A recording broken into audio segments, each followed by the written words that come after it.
வள்ளியுடன் மணக்கோலம் கொண்டு திருப்பரம் குன்றம் வாழ்கின்றவன்.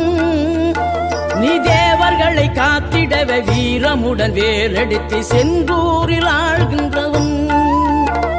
மாங்கனிக்கு கோபம் கொண்டு பார்ப்புகழும் பழனியிலே ஆண்டியன கோலம் கொண்டவன்.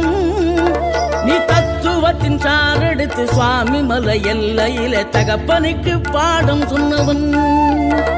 காவல் என நின்று பெரும் சினம் தணிந்து தணிகையில கண் குளிர காட்சி தந்தவன்.